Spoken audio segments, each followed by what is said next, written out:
So if you're wondering where the beef... Where's the beef? If you're wondering where the Dark Souls series finale is, unfortunately we've had to postpone because our good friend Matt Howry has passed away.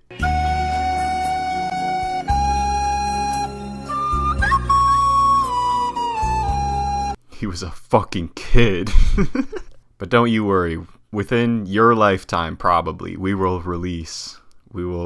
film and release the Dark Souls series finale. But in the meantime, we're gonna be draining today. We're gonna be going trash star crazy, as they say. I'm not gonna be ranking Blade's EPs or anything, just his albums, mixtapes, and I'm also gonna include the compilation albums because I like them. And also I do think they're a lot more significant to his discography than any of his little EPs with like 2 or 3 tracks on them. So yeah, let's do it.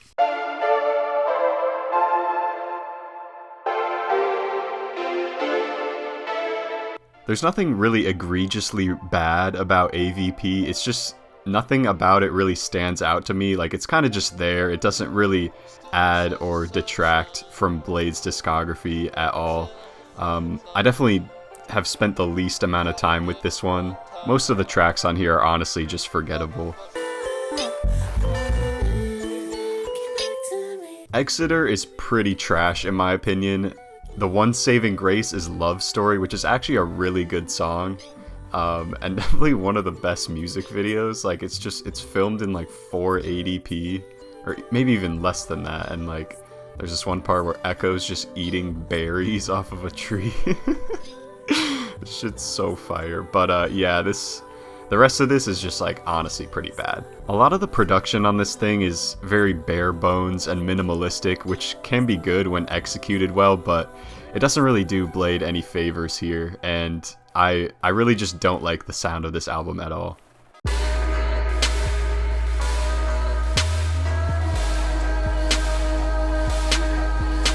I had listened to most of the tracks off this thing, but I hadn't listened to the whole thing front to back until like a month or 2 ago. It must have been insane to have been a fan of theirs when this came out, just to hear it in the context of when it dropped. I feel like it just would have been something like you've never heard before. Like, this came out in 2013, that's so insane. I feel like a lot of the sound hasn't aged particularly well, just because it is super rough and, you know, unpolished, which, you know, they would perfect the sound later on in the coming years, but it's very amateurish, which is a lot of the appeal of this tape, you know, and a lot of people love it because of that, but also because of that, it's not gonna land particularly high on the list. It definitely sounds, you know, pretty rough in some spots, but there are definitely some standout tracks that I still go back to. This one and AVP I've definitely listened to the least, and this one especially just because it isn't on streaming platforms, but, you know, still has some highlights.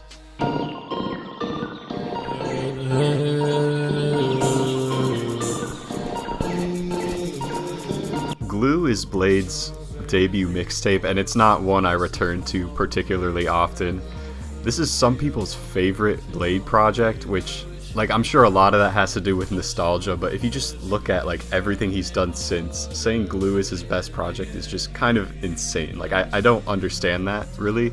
It has that same amateurish feel of the GTBSG compilation, but it's definitely a little bit more refined. Delete Intro and Spellbound, amazing tracks. Those are definitely my 2 favorites. Those are really phenomenal tracks. A lot of this just still, it hasn't aged particularly well in my opinion.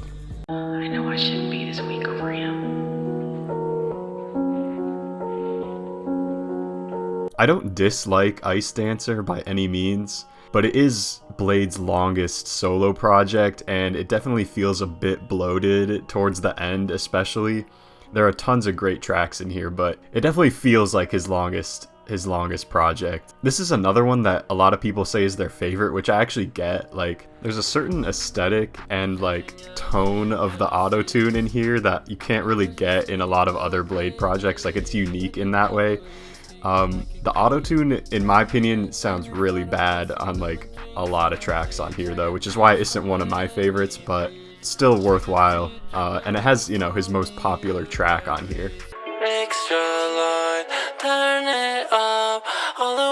Good Luck is Blade's collaborative album with producer Mekatalk, and it's one of his few ventures into the more upbeat EDM style production. It's a genre I don't know that much about or listen to all that much, but it really works well here. It's pretty short and sweet, but it honestly, it sounds too good to be a Blade project. Like, the vocals and the production together just sounds too clean. I don't know. Yeah, not too much to say about this one, honestly, but I do enjoy it.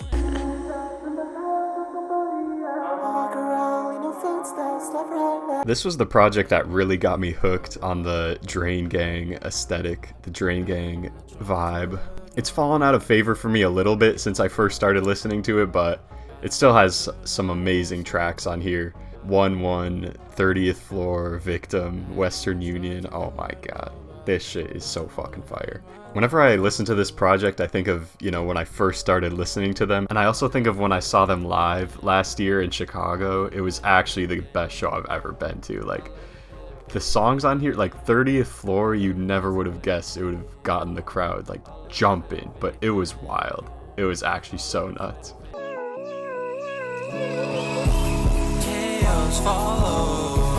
I talked about Crest a lot in my Album of the Year video from last year and how it exemplifies the new Drain sound. This album's really great, it's really consistent and fun. I wish it kind of had more, oomph, you know what I'm saying? Like more, it hit a little bit harder, This one's just it's a little too mild, I kind of wish it had a little bit more spice to it, you know what I'm saying? It is unique in its own way, but that's the reason why it's not higher on the list, is because it kind of lacks a little bit of that intensity that I kind of like. So not knocking this album at all, it is great, and a Blade and Echo collab album, bro, we are so spoiled.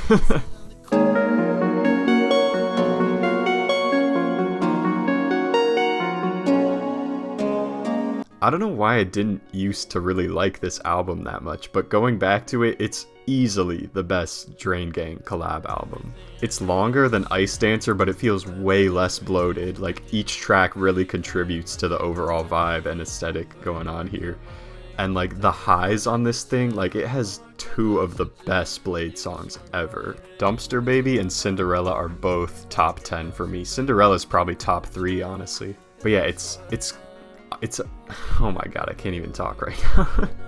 This is what, 4 years older than the GTBSG compilation, and it's just so much better in every way. You can really see the evolution that each of them went through artistically to get to this point, and it's really amazing that this project exists, and it's kind of just like a time capsule for the old Drain sound. It's awesome.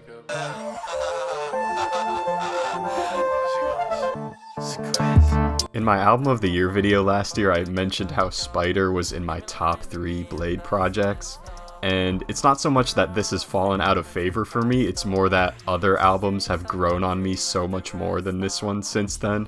Spiderr is still really great, I have nothing bad to say about it. It's just that at this point in the list, it's become so hard to deliberate on each ranking. I kind of just have to put this one down here. Spiderr is amazing. It's in your face, it's over the top, but it's also laid back, and it's very fluctuating in its intensity level. It's so creative, it's great, I love it, but I just can't put it higher. I'm working on dying.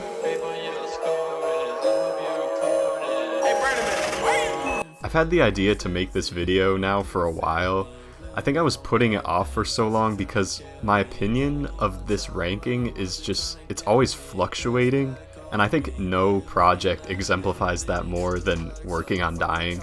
If you asked me to make this video 2 months ago, this project would have been about 10 spots lower. I was seriously sleeping on this one. But last month I started listening to this one a lot more, and it, this shit rips so hard.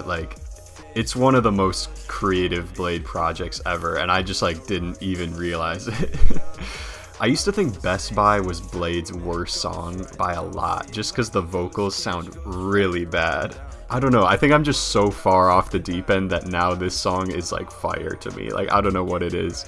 The last 3 songs on this thing, Gatekeeper to Cherry Bracelets to Best Buy is like one of the most insane 3-track runs ever. It goes from the most manic, insane, like angry Blade song you've ever heard to like this bubblegum pop type beat with like Young Lean singing on it, back to the manic, like outside your window type shit. Like, it's actually wild. I think just generally too, like the beats on this album all over the place. The vocals all over the place. The bars are some of the funniest Blade bars ever. Like, it's seriously just so creative and really slept on. This project is amazing. It's definitely his best mixtape. You know, and something tells me maybe you haven't either. It's really a shame that The Fool has to be this low on the list, because on a good day, I think this really could be his best project. It's definitely his most accessible. It's really upbeat and poppy, and like, if it's like a summer day and you're driving by yourself, of course, you know, this album really hits. Like, it's so infectious, it's fun. I just love this thing so much. It's great. Definitely, if you haven't listened to Blade before, I would check this one out first. The main thing that turns people off from Blade is his vocals, and if you can't really get behind them on this album, it's gonna be tough for you to get into him in general. So this is why I would say The Fool is a really good entry point. Blade is like the Zoomer Bob Dylan. You either think he's the greatest artist of a generation, or you just think his voice sounds like dog shit. But yeah, The Fool is really phenomenal. I can't say enough good things about it.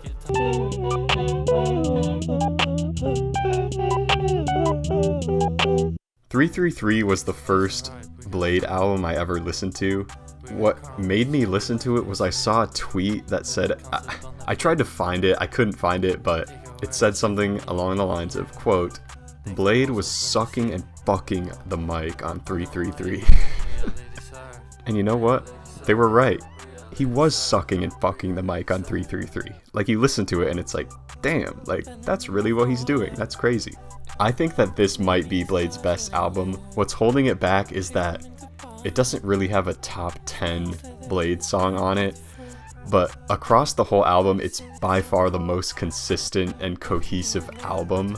It doesn't have like a banger or like a true like heavy hitter, like really popular song, which you don't really need, of course, because this is, you know, one of his best. I just don't know if I can put it above the final two, which you probably know what they are already. Because those albums, while they are a little bit more inconsistent across the whole thing, the peaks on those two albums, which we're going to get into soon, are a lot higher than 333. But across the whole thing, 333 is the most consistent. It creates this like soundscape that's like nothing you've ever heard before. It's like equally acoustic and electronic, and it's also like really ambient, and it makes you feel like you're floating, kind of. I don't know what it is. This album is like, it's just so like magical. Like, I don't know how to describe it. It's amazing. I've been listening to this one a ton, and honestly, by this time in like a couple months, I might have changed my mind and put this one at number 1. Can't you see it? Bad dog, but for you, I'm obedient. Trash dog, cause my heart does the reset. I think what holds Red Light back from being number 1 is that it kind of starts off a little bit slow. Like, a couple of the first tracks on this thing they just don't really click for me in ways that the rest of the album does. If you start at Obedient, which is track 6, and go to the end, it's Blade at his best. It's peak Blade. Like, it's actually some of the best stuff you'll hear from him. Obedient and I'm Goofy are two of my top 3 Blade songs, probably. I could really just go down the list and talk about how amazing I think each track is. I'm not going to do that, but one that I will bring up is Puppet Master, which is the second to last track. It has the least number of streams on Spotify on this album, but it's probably like top 3 or 4 on this one for me. We're going to talk about another 3-track run in the next album. We talked about one on Working on Dying. We're going to talk about one here. College Boy to Puppet Master to I'm Goofy, like, to end off the album, it's amazing. I think Blade is generally really good at determining how to end off an album.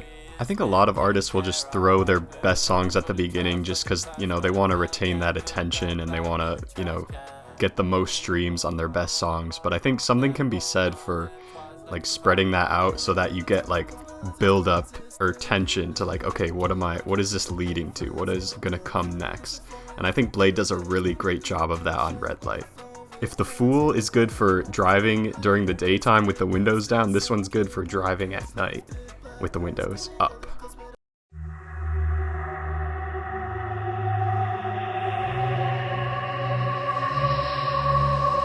If the Fool is good for driving during the day with the windows down, and Red Light is good for driving at night with the windows up, Ever Since is good for getting blown off the road in a blizzard and freezing to death while your car gets enveloped in snow.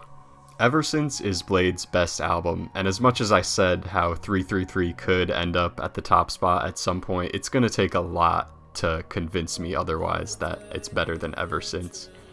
I talked a lot on 333 about having that cohesive soundscape that's like uniform across the whole thing, and Ever Since really has that. If you listen at night with headphones, it'll really like transport you to another dimension.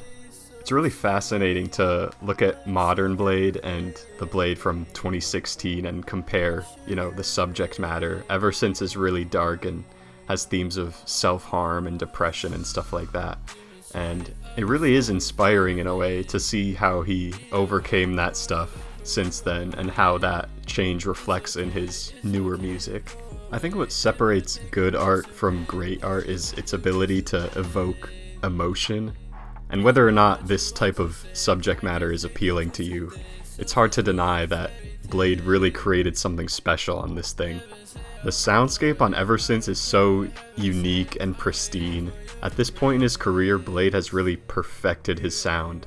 And it really speaks to his vision and his artistry that, he really could have said, okay, we've got this formula, we can continue with it and stick with it and ride this wave. But he really just left Ever Since as it was and kind of, in the years following this would just push his sound further and into different directions.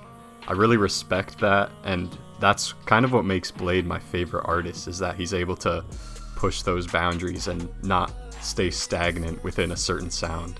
I talked about the 3-track runs earlier, and the one to finish off this album is the best one I've ever heard on any album. Sugar into Wrist Cry into Skin. 3 of my top 10 Bladee tracks ever, just back to back to back. You go through the whole album, it's leading up to this sort of climax, and it's a really rewarding payoff. There are a couple tracks on here that, I don't particularly care for, but oh my god, that was a terrible voice crack. But overall, this record is near perfect, and it makes me feel stuff that no other piece of music makes me feel. If you made it this far, thank you so much for watching. I genuinely really appreciate it. Brendan and I, we haven't been on our grind since like the whole summer, but we're gonna get back into it probably. I got some ideas cooking up. I know I totally ripped off Fantano's format in this one, but like, he gave Red Light a 1 out of 10, so I don't really give a fuck. Bye.